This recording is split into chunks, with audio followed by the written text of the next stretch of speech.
Түштекей балалар бакчасында матур традиция яши. Алар ел сайын зурлап шәй бәйрәме уздыра.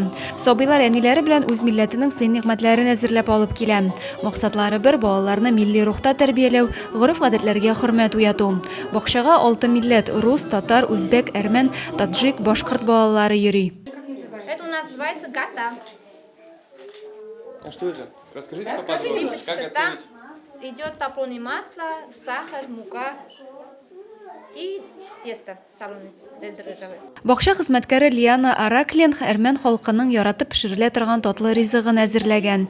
Әстерхан чикләвегеннән ясалган кайнатма да безнең як халкына ят әйбер. В неформальной обстановке здесь общение и с воспитателями, и с родителями, и с другими детьми. То есть мы хотя бы их знаем, знаем, какие они, знают, как себя ведут, знаем культуру практически каждого ребенка, да, который посещает детский сад. Шәй бәйрәмдә әзерләнгән сый-нигъмәтләрдән өстәлләр тулып торды. Татарның бавырсагы, таджик пылавы, тагын күп төрле ризыклардан сыйланырга мөмкин иде.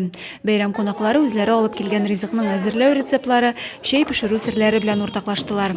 Чараның иң күңелле мизгеле кабак эчендә пешерелгән дуслык боткасын авыз итү булды. И в такой праздник мы обязательно должны покушать кашу дружбу и подружиться еще сильнее, правда? Татарстан халыклары ассамблеясы вәкиллегенең зәй бүлеге җитәкчесе Роза Гатауллина бакча коллективына күп еллык хезмәттәшлек өчен рәхмәт хаты тапшырды. Адилә Бирханова, Дин Сипатов, Зәй хәбәрләре.